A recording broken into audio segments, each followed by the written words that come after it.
Hello friends, कैसे हो आप लोग। सबसे पहले तो मैं आप लोगों को आज नवरात्रि की हार्दिक शुभकामनाएं देना चाहता हूं और साथ ही आप लोगों के लिए लेकर आया हूं क्लास 11 का चैप्टर 2 जीव जगत का वर्गीकरण। और आपने पहला चैप्टर पढ़ लिया है, ठीक। तो उसमें आपको हमने जो चैप्टर था वो कंप्लीट कराया है। उसके बाद जो आपका दूसरा चैप्टर है वह है आपका लिविंग ऑर्गेनिज्म था, जीव जगत था पहला चैप्टर, उसमें आपने पढ़ा है। और उसके बाद आपका ये जीव जगत का वर्गीकरण, क्लासिफिकेशन ऑफ लिविंग ऑर्गेनिज्म आता है। तो ये आपका दूसरा चैप्टर है। तो इसमें आज हम आपको पहले बता दें कि क्या क्या पढ़ना है।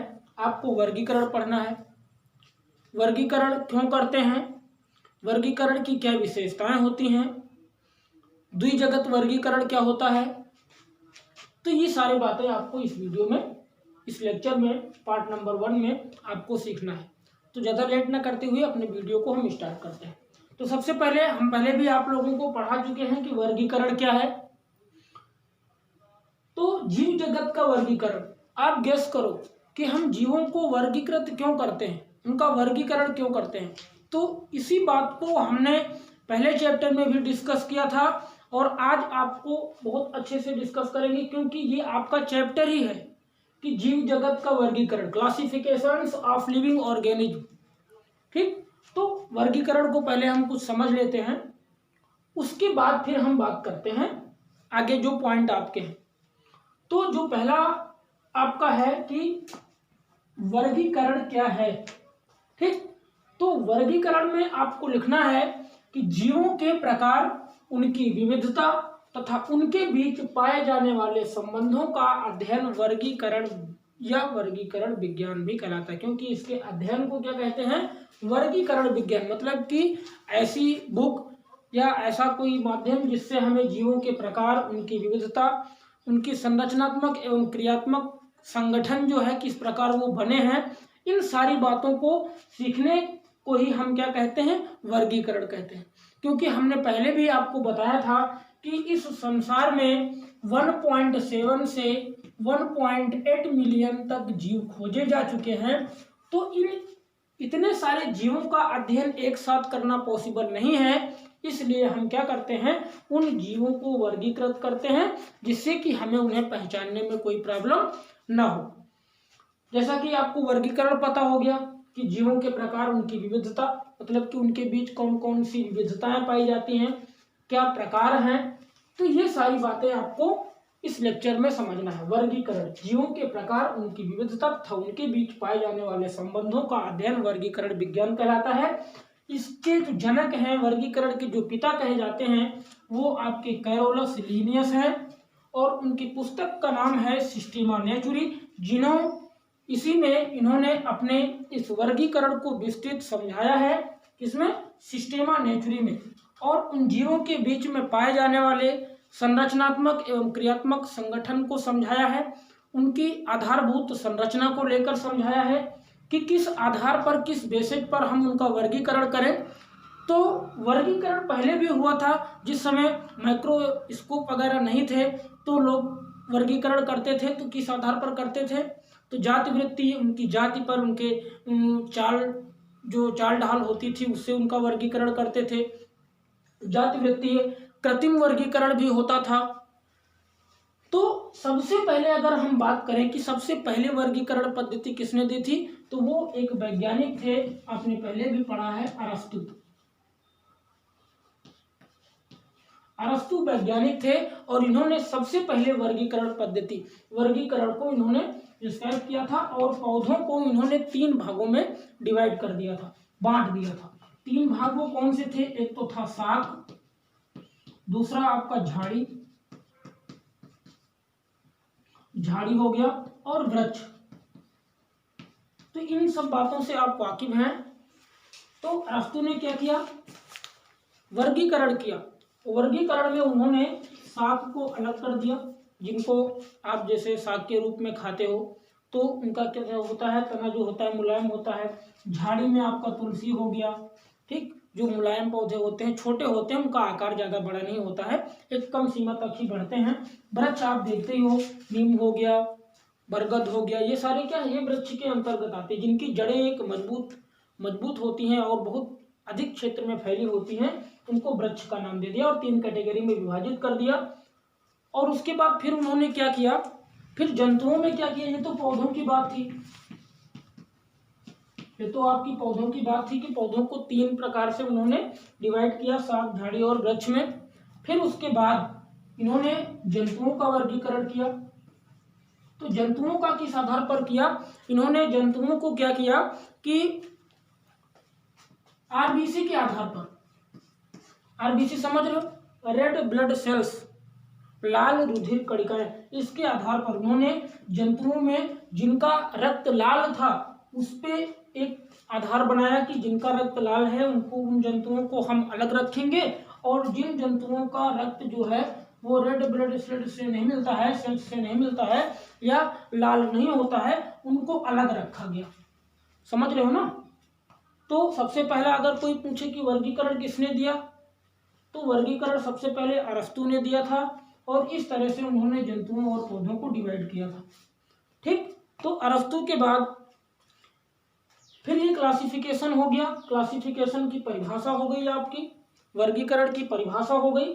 अब हम क्योंकि जीव जगत पढ़ रहे हैं, तो जगत को अगर हम बात करें तो जो जगत होता है, जीव जगत होता है, उसको 2 पार्ट में डिवाइड किया गया है, जिसको हम द्विजगत वर्गीकरण बोलते हैं। क्या बोलते हैं, तो इस द्विजगत वर्गीकरण को हम अब आगे अच्छे से समझते हैं। अब बात करते हैं द्विजगत वर्गीकरण की, कि द्विजगत वर्गीकरण क्या होता है। अब द्विजगत का मतलब आपको पता चला होगा, 2, है ना, 2 जगत हो द्विजगत हो गया, है ना भाई, 2 जगत हो तो द्विजगत हो गया। इसको परिभाषित कैसे करेंगे वो आपको समझना है। जीव जगत का वर्गीकरण पढ़ना है तो द्विजगत पढ़ना पड़ेगा। हमने बताया था कि 1.7 से 1.8 बिलियन तक जीव खोजे जा चुके हैं, और इनका एक साथ अध्ययन करना संभव नहीं है, पॉसिबल नहीं है। जैसे मान लीजिए टोटल 1000 जीव हों, तो 1000 जीवों को हम कैसे समझ पाएंगे, नहीं समझ पाएंगे। उसके लिए फिर हम क्या करेंगे, उनको ग्रुप में विभाजित कर देंगे। मान लो जैसे हम अगर कहें कि 70% क्या है, जीव हैं, 70%, उसमें से 70% क्या है, कीड़े मकोड़े हैं, कीड़े मकोड़े।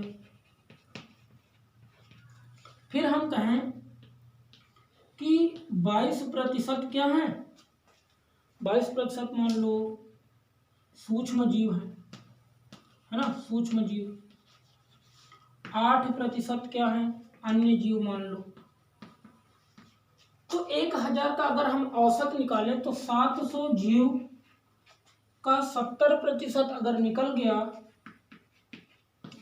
तो बचेगा कितना, मतलब कि कितने जीव हो जाएंगे, 490 जीव। ठीक, जंतु मान लो, इनको जंतु मान लो 490। सूक्ष्म जीव अगर इसका हम निकालें तो ये हो जाएगा, मान के चलो अगर इसका फिर हम निकालें तो 210 के समथिंग हो जाएगा। और ये इसका मतलब अगर 1000 इसको मान ले, 700 मान ले, तो ये आपका 220 हो जाएगा, ये आपका 80 हो जाएगा, है ना। तो सबसे ज्यादा संख्या किसकी है, कीड़े मकोड़ों। इस पृथ्वी पर सबसे ज्यादा संख्या किसकी, कीड़े मकोड़ों। तो इनका एक साथ अध्ययन करना पॉसिबल नहीं है, इसलिए हम उनको वर्गीकरण में विभाजित करते हैं, और उसमें आपका पॉइंट आता है द्विजगत वर्गीकरण। और द्विजगत वर्गीकरण को 2 वर्गों में बांटा गया है, एक आपका जंतु जगत और दूसरा है पादप जगत। तो उससे पहले हम जो द्विजगत है उसको कैसे परिभाषित करेंगे वो समझ लेते हैं। तो आप कहोगे कि वर्गीकरण प्रणाली जिसके अनुसार संसार के समस्त जीवधारियों को, क्या पढ़ोगे, वह वर्गीकरण प्रणाली जिसके अनुसार संसार के समस्त जीवधारियों को 2 जगतों में विभाजित किया गया हो, द्विजगत। समझ में आ रहा है, यह लिख दे तो समझ में आ जाएगा। लिखने में आपको बहुत टाइम लगेगा, आप सुन लिया करें द्विजगत वर्गीकरण में आपको क्या बोलना है कि वह वर्गीकरण प्रणाली, क्योंकि वर्गीकरण पढ़ रहे हो तो वह वर्गीकरण प्रणाली जिसके अनुसार संसार के समस्त जीवधारियों को दो जगत में विभाजित किया गया हो उसे हम द्विजगत प्रणाली कहते हैं। ठीक, इसका प्रतिपादन किसने किया था? कैरोलस लीनियस ने। कैरोलस लीनियस, कैरोलस लीनियस ने इसका प्रतिपादन किया था। किसका? द्विजगत वर्गीकरण। तो वर्गीकरण की वह प्रणाली जिसमें जीवधारियों, समस्त जीवधारियों को द्विजगत में विभाजित किया गया हो तो उसे हम द्विजगत वर्गीकरण कहते हैं। और पहला है तो ये पता हो गया, कैरोलस लीनियस थे इसके वैज्ञानिक। और दो जगत में विभाजित किया गया, एक था आपका पादप जगत, पादप जगत, और दूसरा था जंतु जगत। तो अगर हम बात करें जंतु जगत और पादप जगत की, तो पादप का मतलब क्या हो गया? पौधे, है ना, पौधे हो गया। जंतु में जीव आएंगे, छोटे बड़े सभी आएंगे जितने भी जंतु होंगे। और पौधों में, पादप में क्या आते हैं? पौधे आते हैं। तो अगर हम बात करें कि किस लक्षण के आधार पर हमने पादप जगत में पौधों को रखा, कोई लक्षण रहे होंगे, कुछ उनके गुण रहे होंगे जिसके आधार पर हमने पादप जगत में उन पौधों को रखा। तो आपको पहला लक्षण लिखना है, एक एक करके आप समझते चलना है। पादप जगत का हम लिख लेते हैं पहले। वर्गीकरण, द्विजगत वर्गीकरण आपको पता हो गया। तो पहला जो पॉइंट है इसका, पादप जगत के लक्षण क्या लिखेंगे? पादप जगत के लक्षण में जो पहला पॉइंट आपका होगा वो होगा कि कोशिका भित्ति की उपस्थिति। पहला क्या होगा? कोशिका भित्ति की, मतलब कि कोशिका भित्ति पादप में क्या होगा? उपस्थित होगी। और अगर हम दूसरे पॉइंट की बात करें, क्योंकि हमने आपको कोशिका पढ़ाया है, कोशिका में क्या क्या पाए जाते हैं वो भी हमने आपको पढ़ा दिया है। तो जो लाइसोसोम्स होते हैं वो अनुपस्थित होते हैं। तारक काय, तारक काय, लाइसोसोम, लाइसोसोम अब्सेंट होते हैं। क्या होते हैं? अब्सेंट होते हैं, अनुपस्थित होते हैं। ठीक, तीसरा पॉइंट, पादप जगत के लक्षण भी पेपर में पूछ लेता है कि द्विजगत वर्गीकरण के प्रतिपादक कौन है। द्विजगत वर्गीकरण किसे कहते हैं? पादप और जंतु जगत के दो दो लक्षण बताइए।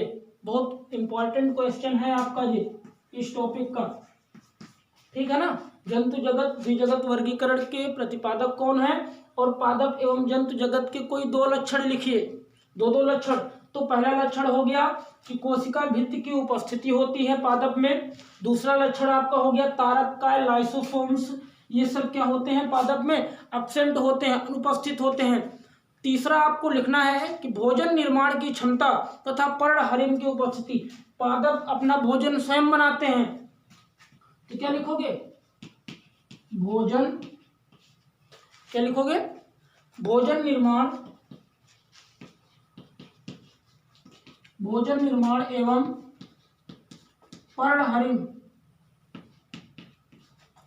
पर्णहरिम, पर्णहरिम, इसी को क्लोरोफिल बोलते हैं।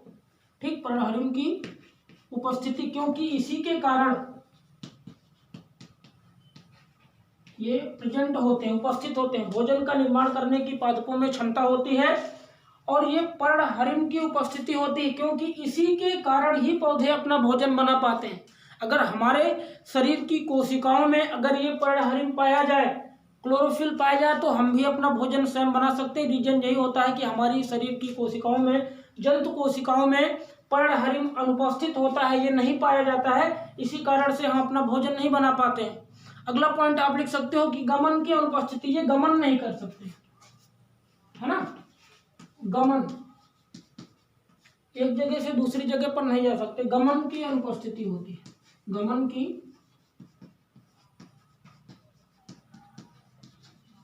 तो इस तरह से 4 पॉइंट आपको हमने लिखवा दिए हैं। पहला, कोशिका भित्ति की उपस्थिति, तारककाय लाइसोसोम्स एब्सेंट होते हैं, भोजन निर्माण एवं पर्णहरिम की उपस्थिति होती है।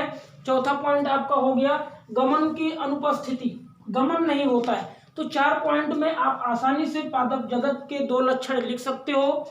द्विजगत वर्गीकरण क्या है ये भी हमने आपको बता दिया है कि वर्गीकरण की वह प्रणाली जिसमें जीवधारियों का जो समस्त जीवधारियों को द्विजगत में बांटा गया हो तो उसे हम क्या कहेंगे, द्विजगत वर्गीकरण कहेंगे। इसके प्रतिपादक कैरोलस लीनियस हैं। और पादप जगत को द्विजगत वर्गीकरण में पादप जगत, जंतु जगत में बांटा गया है। पादप जगत के आपके लक्षण हो गए 4, 2 आसानी से आप लिख सकते हो, इसमें कोई प्रॉब्लम नहीं होनी चाहिए। अब आगे जो आपका टॉपिक है बात करते हैं। जंतु जगत के बाद आता है, पादप जगत के बाद आता, सॉरी गलती हो गई, जंतु जगत के लक्षण पढ़ते हैं। अब बात करते हैं जंतु जगत के लक्षण के, कि जंतु जगत में क्या लक्षण होते हैं।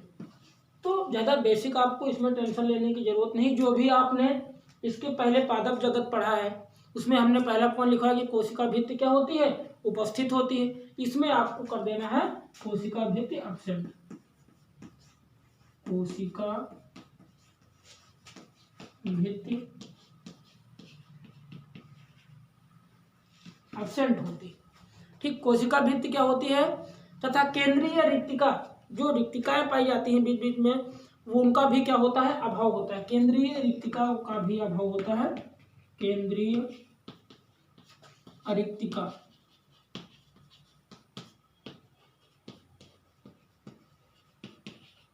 केंद्रीय रिक्तिका का अभाव होता है। कोशिका भित्ति एब्सेंट होती है, अनुपस्थित होती है, केंद्रीय रिक्तिका का भी अभाव होता है।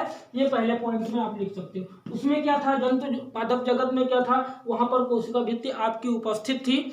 और आपका जो दूसरा पॉइंट आपने लिखा था कि तारककाय तथा लाइसोसोम्स क्या होते हैं, अनुपस्थित होते हैं, एब्सेंट होते हैं। इसमें आपको सिर्फ, तो इसमें भी क्या होता है, तारककाय लाइसोसोम्स क्या होते हैं, इसमें उपस्थित होते हैं, क्या होते हैं, प्रेजेंट होते हैं, लिख देना है। तारककाय लाइसोसोम ये क्या होते हैं, प्रेजेंट होते हैं, प्रेजेंट होते हैं। दूसरा हो गया, बिल्कुल एक भी आपको याद करने की जरूरत नहीं, एक याद कर लोगे दूसरा ऑटोमेटिक, आपको सिर्फ उपस्थित अनुपस्थित जोड़ देना है। तीसरा पॉइंट, भोजन निर्माण की क्षमता, आपने क्या लिखा था उसमें, भोजन निर्माण की क्षमता तथा पर्णहरिम की उपस्थिति होती है। और इसमें आपको लिखना है कि भोजन निर्माण की क्षमता तथा पर्णहरिम की उपस्थिति का अभाव होता है, पर्णहरिम नहीं पाए जाते हैं जंतु में। इसमें क्या लिखना, जो तीसरा पॉइंट आपने लिखा है उसमें उसी का क्या लिख देना है, एब्सेंट लिख देना है, कि ये सब क्या होते हैं, अनुपस्थित होते हैं। क्या अनुपस्थित होते हैं, भोजन निर्माण की क्षमता तथा पर्णहरिम अनुपस्थित होता है, ठीक, अभाव होता है। चौथा पॉइंट आपने लिखा था कि गमन की अनुपस्थिति, गमन नहीं होता, इसमें आपको लिखना है गमन की उपस्थिति। क्या लिखना है, गमन की उपस्थिति या प्रेजेंस। आई होप कि आपको समझ में आया होगा जंतु जगत का वर्गीकरण क्या है, किस तरह वर्गीकृत करते हैं, इसके प्रतिपादक कौन है। द्विजगत को 2 वर्गों में बांटा गया है, पादप जगत, जंतु जगत, और उसके हमने आपको लक्षण को भी पढ़ा दिया है। अगला सबसे इंपॉर्टेंट पॉइंट आता है 5 जगत वर्गीकरण, ठीक। तो 5 जगत वर्गीकरण को किसने प्रतिपादित किया है, क्या है, इन सारी बातों को हम समझते हैं 5 जगत वर्गीकरण में, ठीक। अब बात करते हैं 5 जगत वर्गीकरण, ठीक। 5 जगत वर्गीकरण ये भी आपका बहुत ही इंपॉर्टेंट टॉपिक है। ये भी बहुत पूछा जाता है आपका कि 5 जगत वर्गीकरण क्या है। तो आपको सेम उसी तरह जैसे आपने द्विजगत वर्गीकरण को परिभाषित किया था, वहां पे सिर्फ आपको 5 जगत कर देना है। क्या कहोगे, वह वर्गीकरण प्रणाली जिसमें समस्त जीवधारियों का वर्गीकरण 5 जगत में किया गया हो, 5 जगत वर्गीकरण कहलाता है, ठीक। तो आप लिखोगे कि संसार में पाए जाने वाले समस्त जीवधारियों को RH हेक्टेयर एक वैज्ञानिक थे R.H. व्हिटेकर बोलते हैं, R.H. व्हिटेकर। ठीक, आप हिंदी में भी लिख सकते हो, इंग्लिश में भी लिख सकते हो। तो R.H. व्हिटेकर एक वैज्ञानिक थे जिन्होंने 1969 में 5 जगत वर्गीकरण को 5 जगत में विभाजित किया था। 1969 में वैज्ञानिक कौन थे? R.H. व्हिटेकर। 5 जगत वर्गीकरण क्या है? तो आप बोल सकते हो कि वर्गीकरण की वह प्रणाली जिसमें समस्त जीवधारियों को 5 जगत में वर्गीकृत किया गया हो, 5 जगत वर्गीकरण कहलाता है। इसके जो प्रतिपादक हैं वो R.H. व्हिटेकर जी हैं और इन्होंने 1969 में क्या किया था? विभाजित किया था, जिसे 5 जगत प्रणाली कहा जाता है। 5 जगत प्रणाली कहा जाता है। इसके अनुसार इन्होंने 5 जगत में बांटा और वो जगत कौन कौन से हैं वो आपको समझ लेना है। तो पहला है जगत मोनेरा, क्या लिखना है? जगत मोनेरा। दूसरा जगत प्रोटिस्टा,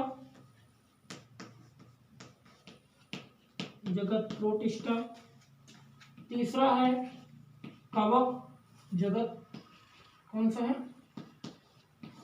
कवक। अगला आपका है जगत जंतु और पांचवा है जगत पादप। तो ये आपके 5 जगत हैं। इनके भी लक्षण हैं कि किन लक्षणों के आधार पर हमने मोनेरा में किन लक्षणों को आधार मानकर रखा है जीवों को, प्रोटिस्टा में किन लक्षणों को आधार मान के रखा है, कवक में, जंतु में, पादप में। तो इन सब आधार को हमें एक टॉपिक में, क्योंकि ये चैप्टर आपका काफ़ी लंबा है तो ज़्यादा लंबा नहीं खींचेंगे क्योंकि फिर आपको समझ में नहीं आएगा। थोड़ी थोड़ी बातें हैं, आप बढ़िया नोट्स करते हुए चलो, और जो नहीं आता है आप कमेंट्स में पूछिए। तो 5 जगत वर्गीकरण को हमने परिभाषित कर दिया है, वैज्ञानिक का नाम लिख दिया है, और वो 5 जगत कौन कौन से हैं वो हमने आपको बता दिया है। और कल की वीडियो में हम आपको पढ़ाएंगे कि 5 जगत वर्गीकरण की प्रमुख विशेषताएं क्या होती हैं, किन विशेषताओं के आधार पर इन जगतों में विभाजित किया गया, किस किस प्रकार के जीव होते हैं, परपोषी होते हैं, स्वपोषी होते हैं, परजीवी होते हैं, उनके कौन कौन से पार्ट होते हैं। इन सब बातों को हम अगले लेक्चर में पार्ट नंबर 2 में सीखेंगे। तब तक के लिए धन्यवाद। और अगर आपने वीडियो को लाइक नहीं किया है तो प्लीज़ लाइक ज़रूर करें और हमारा सपोर्ट करें, चैनल को सब्सक्राइब करें, जिससे कि हम आप लोगों के लिए और अच्छा बेहतर प्रयास कर सकें। तो पार्ट नंबर 1 है, आप इसको पूरा देखें, जिससे कि आपका कोई भी जो अगला पॉइंट पढ़ाएं वो भी आपके सब्जेक्ट जो क्लियर हो जाए, कि दिक्कत ना हो, प्रॉब्लम ना हो आपको। तो आज के लिए बस इतना ही, धन्यवाद।